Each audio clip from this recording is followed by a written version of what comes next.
My name is Bill Haley for Haley 2024 The Movement's Government Reform Ideas.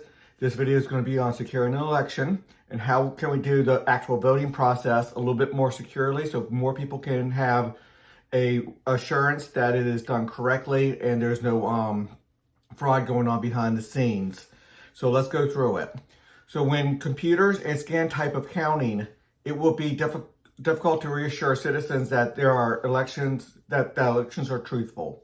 So when we have computers involved in it, when we have scan type voting, when we have computer doing things, a lot of people can't be secure in it. So let's do some things to make them more assured that the count is actually correct. And another big thing is we want to have a private ballot. So how do we balance that with making sure we see what's going on?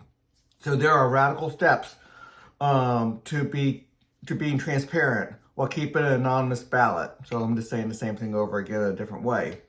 So 100% of the ballots are done in person. So I already know that there's going to be issues there. So let's discuss some of the issues why some people think it cannot be all done in person, why we have to have mail-in ballot or whatever. I want 100% done in person. Military bases, embassies across the seas, and registrar's locations, that's the registrar is the office dealing with elections. Locations around the world or around the country, more like it, where they can pull up and pull up any ballot and print it up. So if you are a military person, you can't go back home. You can go to your military base and then registrars will be there, well trained, knowing what to do, well steeped into the law of it. They can pull up any ballot. All you have to do is type up your name, maybe your voter ID number, and they will be able to locate you, your address, your name, and then a simple database. That will be attached a ballot to your name, and that they can pull that up. So there's no excuse to have to go and mail in a ballot just because you're in the military. And if you're out to sea or you're in a special location or whatever, you can do that a little bit earlier. But very low amount of people that can do that earlier. We'll discuss that in a little bit. Each local registrar will have teams to handle the people that are that have a difficult time making it to the polls. So we're talking the elderly or people cannot get out of the house too easily. People cannot make it to the polls. People who have a surgery that day and the like.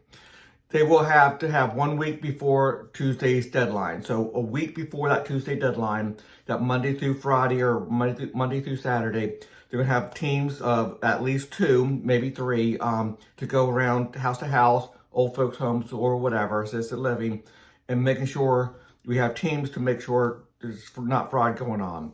And those teams have to be very much picked by the Republican, Democrat, Libertarian, the main political parties. Not necessarily those, but the main political parties, especially the ones picked by the candidates that are on the ballot. And there'll be a process for that. Every voter gets a ballot. Every voter getting a ballot will be photographed. So when you are picking up your ballot, when you are in person, you will be photographed. That way they have a record of who was there. Plus, I didn't even put it on the screen here. Your photo will be in the computer system when you check in to get a ballot. Your photo, they will have not just your name, your address, and a couple other issues, your age and stuff, but it will have your photograph. So your photograph will pull up. So no longer do we have to worry about a photo ID because your photo will be part of your record and they can see who it is and make sure we don't have a problem with junior versus senior and the like. Make sure we are checking the right person. But the photograph that you take when you're checking in will be public. 100% live and always online. Therefore, people can go back later and say, hey, I see that person got checked in as John Smith. That's not John Smith. It doesn't match up the photo in the system, and the public will have that access too. They will go through each person checking in, the photo that's supposed to be in the registrar's office, in the computer, and make sure there's a match there. And obviously, there'll be some issues there, but I think we need to have that the secureness of the election is more important than a little bit of privacy. It is public knowledge of who goes to vote now. That there's records of that. People can get that. I ran for office at one point, and I was able to get everybody who ran for who went in to vote, who at least got checked in to vote. Anyway, let's go through some more. That is all online, so people can spot fraud. So that's a big issue. People are spotting fraud. And again, if your photo is being taken at the time you are getting your ballot, and your ballot never leaves there, your ballot's the property of the state, then your ballot never leaves the polling location. You vote, you put it into the ballot box, and you're done. Therefore, no deceased person can vote. Okay. All paper ballots, keeping all ballots in piles of less than 500. Okay, so all paper ballots, no computer voting. They can be computer scanned in, but no computer voting. So 100% paper ballots. And then let's go through it. Let's go through it. Then less than 500, with specific voters assigned to each batch. So if there's any fraud that goes on, any fraud that's detected, we can go get those 500 or less than 500. It's 500 maximum. So if there's 300, that's fine, but it's 500 maximum. So the judge can throw out a whole batch, go back and get those 500 voters and let them re-vote to secure the election. Right now, if a ballots, a big old batch of ballots don't have the correct chain of custody, the solution is what? To throw them out and disenfranchise all those legitimate voters, even though, let's say, 10% might be illegitimate because of the chain of custody issue. We don't want to disenfranchise those people, but do we really know who those ballots came from? So we're going to assign specific people to that batch. And it can be done after the fact. Whoever goes into that location, we can assign them a batch. And if they get to over 100 in that precinct, 500 in that precinct, we close off that batch, we start a new batch. And then specific voters are done with that batch. So your ballot you will know where your ballot is. Those batches counted on site. So they get scanned through a scanner on site. The image of each ballot is created and kept in its batch. So a batch of 500 or less, let's just say they're all 500, make things easier for right now. They're kept in that batch of 500, and then online immediately when they're scanned in, they go online. And then each party gets to have each political party gets to bring in their scan machine and go through those 500 ballots, scan them in, and they get to put them online. People can compare the two. There's one official one, the first one that gets done through. Then you secure those. Then each political party gets to run through those 500 through their machine, make sure they're all the same. The first initial one is the correct one, the official one. The other political parties can judge against it. And if there's discrepancies, they can go to a judge and quickly try to figure out what's going on. But then those 500 in a batch get put into a very, very secure bag, and that is sealed up, and that is that can be going through if there's issues. So, but first things first, they get scanned through. You get the official one. You get both political parties, if not 3 or 4 political parties, to scan it through their machines to make sure their images are correct. So it's going to be very, very difficult. And the image scanners are going to be very, very low tech. Basically almost like a copy machine, creating a PDF with very little ability to make sure that computer can't do shenanigans, do false votes and the like. Each party gets to run the ballots through their own machines. Okay, anyone can go online and look at each batch and double check if the count matches the images on the ballot. So once it goes through that machine, it gets uploaded to the website. You know exactly where it came from. You know exactly the voters that those are attached to. So those 500 voters belong to those 500 ballots. And you see the image of every ballot. Plus, easy for computer programs to check. So these PDFs or images are going to have to be in a format that images can go through, and the computer programs can go through and double check those. So it's very low tech computer program to scan it in, make an image, no chance for it to do anything else. So plus the political parties get to make those images as well. Voters will have a location on a ballot to write a special little code so they can find their ballot online. So you can put in a special little 4 or 5 digit code or squiggly line or whatever, and out of 500, you will identify your ballot. Nobody else will know. But you're going to be able to identify your ballot to make sure mine was in there, it was counted, and it is secure. And that will stop any computer program from trying to manipulate things and say, hey, this is what happened. Precinct locations will have a video camera everywhere. And I mean everywhere, with the one exception of it has to keep the ballot private, who you voted for. Otherwise, there's cameras everywhere. People coming in, people going out. A couple right around the ballot box itself to make sure it's not being tampered with, or people stuffing the ballot box, or people taking ballots out, or good lock and key, but there's cameras there to make sure it's there. And that's all live, it's all public, and it's always online forever. Voters will have the opportunity to show a ballot to the camera before putting it into the ballot box, anonymously if they wish. So maybe there'd be a little camera off to the side. You could show it to the camera, and that's live. People and then put it into the ballot box.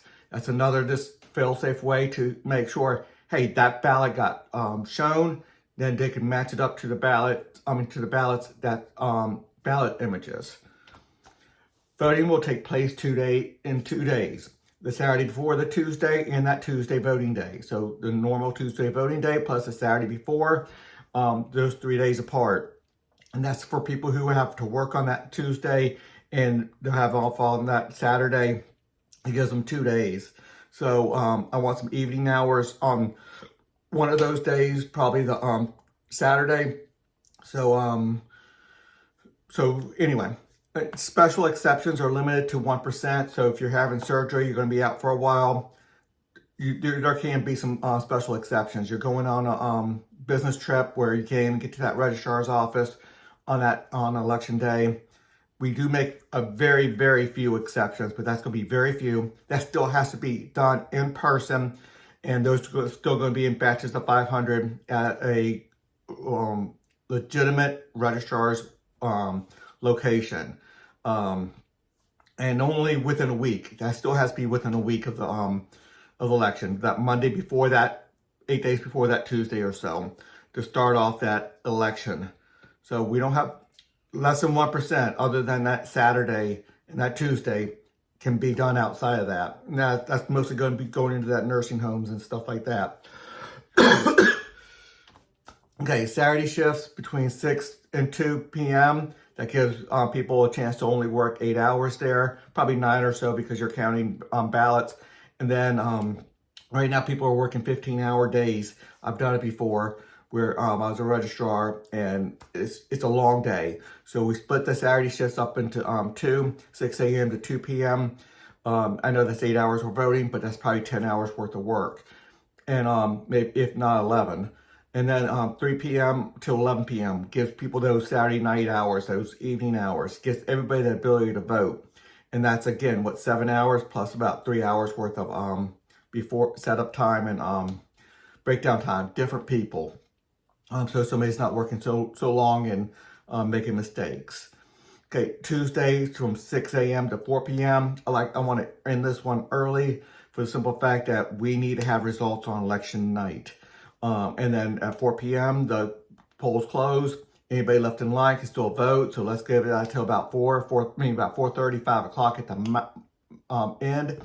They're in batches of 500. So there's no reason why things should be done past 6 p.m. on election day. So 6 p.m. on election day should be like the max time, the latest time that the batches should be scanned through. So anybody after 6 p.m., there's issues, and we need to go back and check on those cameras and find out what happened. Okay, the staffing budget needs to go mostly to the public school system. I know the public school system has a disproportionate number of Democrats versus Republicans. So we're going to have Republican Party, Democrat Party, Libertarian Party really get to go out and pick people within the public school system, the public school teachers, and really try to make this 50-50, if not, and then obviously Libertarian Party, Democrat, Socialist Party, whatever other groups are out there, get to have special say in trying to staff those people up using the public school system.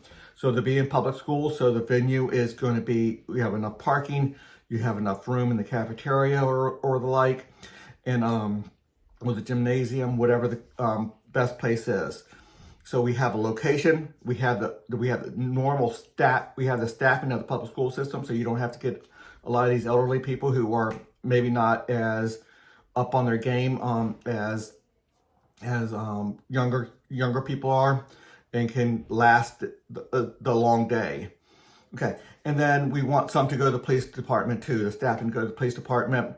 Obviously, we want these places to be secure, and they don't have to be necessarily in uniform, but they need to be armed, and they need to be ready to take care of business if somebody tries to have a problem. So yeah, usually there's 7, 8, 9 people on a big election, 3, 4 people on smaller elections, but a police officer being there can have a security portion of this, and they are very law oriented on that. Then 25% really should go to lawyers. Obviously, we're not going to be able to pay them lawyer rates, $200 an hour and the like, but a lot of lawyers are interested in elections, and if they can get a okay level of pay for the day, then let them go in there, and they're going to make sure things are more legally oriented and making sure things go to the letter of the law. Make sure we're not going outside of the letter of the law. They're very much, they have a lot more integrity. I'm not saying all lawyers have a lot of integrity, but they don't want to lose their law license, and they're going to make sure that the law is upheld. They're very good on, hey, what does this mean? And have that mindset.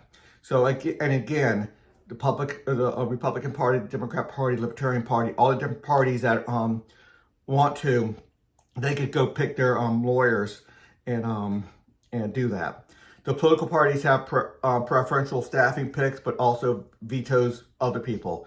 So if a political party knows that one person on the other side doesn't have that integrity level, they can have some veto over that. That's within limitations. They might have to show a little bit of proof, but if they see that somebody's really not up on their game on integrity, then they get to pull somebody out because we want to secure the election.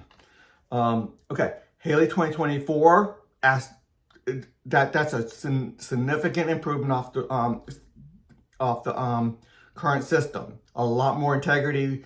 Will be a lot harder to cheat, a lot harder to have dead people vote, a lot harder for just people to stuff the ballot. We try to cover as many bases as possible. Obviously, there's a whole issue about who gets to vote in the first place, who's registered, illegal immigrants and the like, making sure that they're not on the ballot or not in the voting rolls. But I call for something significantly different within Haley 2024. Even better, I want to go for representative agencies. So this is a 20-minute video right now. I'm going to go to a different video. Look through my website at haley2024.org, and you're going to be able to see what representative agencies are. I'm going to do a video on that, and we're going to that's going to be a significant improvement for people to have representation. But within the current system, what I just laid out would be a tremendous help. So everything can be easily found on haley2024.org. Please consider a donation for my 501c3 organization. And until the next video.